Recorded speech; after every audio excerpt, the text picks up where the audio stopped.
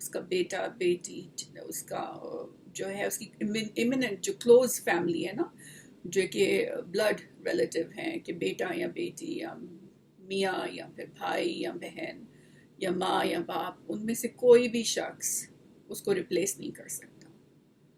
یہ لا پاس ہونا چاہیے. لیکن یہ لا پاس کون کرے گا؟ آپ تو ہر وقت بنک کرتے رہتے ہو اسمبلیز کو. آپ اسمبلیز میں جب تک جاؤ گے نہیں اور جا کے لڑو گے نہیں، آپ یا تو پھر یہ جو تھوڑی بہت جو کہ ہوتی ہیں active organizations PTI کی طرح، وہ ہر وقت سڑکوں پہ بیٹھی رہتی ہیں. تو جب تک آپ اسمبلیز میں نہیں جاؤ گے، ریزولوشنز پاس نہیں کرو گے، کورٹس میں نہیں جاؤ گے، how can you expect to bring a tangible change in Pakistan? آپ کو یہ ریزولوشن پاس کرنی یہ ریزولوشن پاس کروانی پڑے گی کہ پاکستان میں ایک پرائم منسٹر کا بیٹا یا بیٹی یا باپ یا ماں یا بہن یا بھائی اس کی جگہ پرائم منسٹر نہیں بن سکتا. کیونکہ ہم لوگ یہاں پہ وہ کوئین الزبتھ کا یہ وہ نہیں چل رہا ہے. یہ پاکستان ہے اور اس کو ہم نے کوئین الزبتھ کے سٹائل میں چلانا بھی نہیں ہے. تو دس از ویری امپورٹنٹ. یہ 4 چیزیں اگر آپ کر لیتے ہیں نا، یہ صرف یہ 4 چیزیں کون سی جو میں نے ابھی بات کی آپ سے. Number 1، have a cap. چلو ٹھیک ہے، بہت مجبوری ہو گئی ہے تو کوئی سیلاب آ گیا، طوفان آ گیا، اللہ نہ کرے استغفر اللہ، لیکن کوئی اگر ہو جاتا ہے مسئلہ تو تب بندہ لے لیتا ہے. But there should be a cap on the amount of debt اور ایڈ. ایڈ مینس کہ جو آپ کو امداد مل رہی ہے، اور ڈیٹ جو قرضہ، اس پہ کیپ ہونی چاہیے. قرضے کا تو بہت احتساب ہونا چاہیے. اس کی کمیشن کتنی لی گئی ہے، اور کمیشنز کا تو کانسیپٹ ہی ختم کر دو نا. کمیشنز کو ٹوٹلی آبسولیٹ کر دو. یہ کمیشنز جو ہیں وہ بیوروکریٹس کو بھی کرپٹ بنا رہی ہیں اور وہ پالیٹیشنز کو بھی کرپٹ بنا رہی ہیں. یہ لوگ چلتے ہی سارے کمیشنز کے اوپر ہیں. دوسری چیز، سیاست دانوں سے لگژریز لے لو، یہ لالی پاپس لے لو، بڑی بڑی گاڑیاں لے لو، پروٹوکولز لے لو، بڑے بڑے جہاز لے لو، بڑے بڑے محل لے لو، اتنے زیادہ نوکر لے لو. یہ جو دعوتیں ہوتی ہیں نا، یہ اتنی بڑی بڑے جو وہ سجائے جاتے ہیں، یہ سب ختم کرو. بس چائے ہونی چاہیے ایٹ دا موسٹ. یہ لگژریز ان سے لے لو.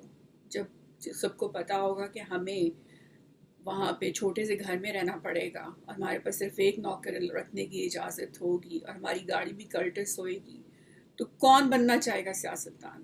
صرف وہی جو کہ پاکستان سے بہت محبت کرتے ہیں. تو تیسری چیز کہ ان کے ایسٹس، ان کے بینک اکاؤنٹس، ان کے بزنسز، ان کی ساری information, you have to be very aggressive about ایوری تھنگ.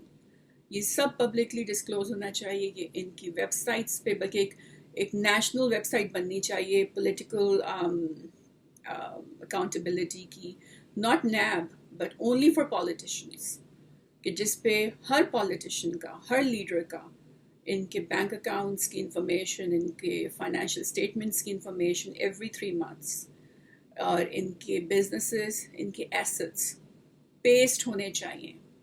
Very important. اور یہ they should be open to the public. Anybody should be able to see that کسی بھی ٹائم پر. چوتھی بات یہ ہے کہ ویری امپورٹنٹ کہ جو اسمبلی ہے اس کے اندر ریزولوشن پاس ہو کہ پرائم منسٹر کا بیٹا، ایک دفعہ جو بن چکا ہے پرائم منسٹر، اس کا بیٹا، بیٹی، بھائی، بہن، ماں، باپ، nobody can be a prime minister of the country again. Period. It's done. You became a prime minister, your time is done. اب پارٹی میں جو سب سے زیادہ کمپیٹنٹ بندہ ہے اس کو ریپلیس کرنے کا موقع ملنا چاہیے. اس وقت پی پی میں کیا ہو رہا ہے کہ زرداری، آصفہ، بلاول جو ہیں انہوں نے ہائی جیک کر لی ڈیموکریسی. ادھر کیا ہو رہا ہے پی ایم ایل این میں، مریم، شہباز، حمزہ نے ہائی جیک کر لی ڈیموکریسی. ایم کیو ایم جو ہے اس کا اپنی سٹوری چل رہی ہے، وہ الطاف حسین، یہ فاروق ستار، ان کی اپنی سٹوریز چل رہی ہیں. بٹ یہ جو 2 مین اسٹریم پارٹیز ہیں اس وقت، ان میں یہ جو باپ بیٹا بہن بھائی، this thing has to stop. by passing a resolution. اور یہ resolution تبھی pass ہوگا, یہ میں پی ٹی آئی کو کہہ رہی ہوں because they are currently in the government, یہ میں جماعت اسلامی کو کہہ رہی ہوں, ریکویسٹ کر رہی ہوں, میں شیخ رشید کو ریکویسٹ کر رہی ہوں, طاہر القادری کو ریکویسٹ کر رہی ہوں, جو سارے منسٹرز اس وقت میری بات سن رہے ہیں جو کہ تھوڑے سے سنسیئر ہیں کمپیئر ٹو دی ادرس, ان کو چاہیے they should go in the assembly and they should fight to get this law passed, تاکہ ان کے بچے, ان کی بہنیں, ان کے بھائی, ان کے ماں, ان کے باپ, ان کے شوہر, ایون کہ spouses بھی, not just کہ بھی blood relative but spouses also, partners or husband یا wife, they cannot replace you, period. نہ پرائم منسٹر میں, نہ پریزیڈنسی میں. یہ جو زرداری کا کام ہوا تھا نا, یہ نہیں ہونا چاہیے تھا. This should not have happened. This is not how democracy is orchestrated. This is not, یہ جمہوریت نہیں ہے, یہ monarchy ہے. تو کائنڈلی آئی ہوپ کہ یہ باتیں آپ لوگوں کو سمجھ آئیں, اور اگر نہیں آ رہی ہیں تو پھر ہم لوگ we are on the brink of a big crisis. اور اگر ہم نے ابھی بھی کوئی ایکشن نہیں لیا اور ہم نے اپنی سیاست کو, اپنے سیاستدانوں کی حرکتوں کو سیدھا نہیں کیا, تو بس پھر میں ہمیشہ یہ کہتی ہوں, لیکن اثر کسی کے اوپر کچھ نہیں ہوتا, اسی لیے میں خود پالیٹکس میں آ گئی ہوں. Thank you very much. اللہ حافظ. السلام علیکم.